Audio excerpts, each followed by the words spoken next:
সম্মিলিত ইসলামী ব্যাংকের আমানতকারীদের সুবিধার্থে বাংলাদেশ ব্যাংক ১ সেপ্টেম্বর থেকে প্রয়োজন অনুযায়ী টাকা উত্তোলনের সুযোগ দিয়েছে। মঙ্গলবার সকালে কেন্দ্রীয় ব্যাংকের গভর্নর মোহাম্মদ মোস্তাকুর রহমানের সাথে ব্যাংকের পর্ষদের এক গুরুত্বপূর্ণ বৈঠকে এই সিদ্ধান্তের কথা জানানো হয়। সিদ্ধান্ত অনুযায়ী ব্যক্তি আমানতকারীরা তাদের চলতি, সঞ্চয় ও মেয়াদি হিসাবের মূল টাকা নির্ধারিত বিধিনিষেধের বাইরে থেকেও তুলতে পারবেন।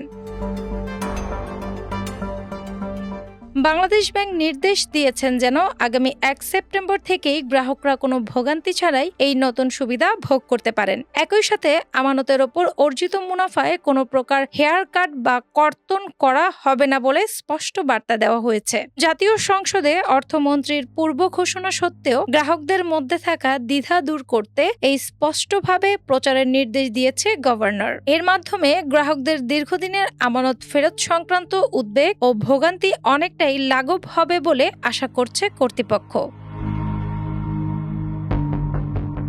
উল্লেখ্য যে গত বছরের ২৯ ডিসেম্বর ঘোষিত স্কিম অনুসারে গ্রাহকদের আমানত ফেরতের প্রক্রিয়া ইতোমধ্যেই সচল রাখা হয়েছে। ৩৫,০০০ কোটি টাকার বিপুল মূলধন নিয়ে যাত্রা শুরু করা দেশের একমাত্র সরকারি মালিকাধীন এই ব্যাংকের প্রতি সবার চোখ রয়েছে। বাংলাদেশ ব্যাংক চায় দ্রুততম সময়ের মধ্যেই সম্মিলিত ইসলামী ব্যাংক যেন তাদের স্বাভাবিক ব্যাংকিং কার্যক্রম পুনরায় শুরু করতে পারে। বৈঠকে ব্যাংকের চেয়ারম্যান কাজী শায়রুল হাসান এবং ব্যবস্থাপনা পরিচালক আবিদুর রহমান শিকদার উপস্থিত থেকে সার্বিক প্রস্তুতি জানান। এছাড়া কেন্দ্রীয় ব্যাংকের deputy governor doctor Mohammad Habibur Rahman সহ শীর্ষ পর্যায়ের একাধিক ঊর্ধ্বতন কর্মকর্তা আলোচনায় অংশ নেন। নতুন এই নির্দেশনার ফলে ব্যাংক কর্তৃপক্ষকে গ্রাহকের চাহিদা মেটাতে প্রয়োজনীয় সব ধরনের প্রস্তুতি গ্রহণের তাগিদ দেওয়া হয়েছে।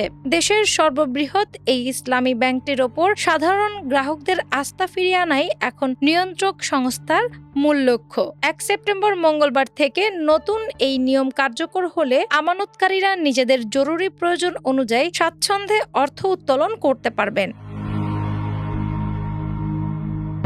ডেস্ক রিপোর্ট, বাংলাবাজার পত্রিকা।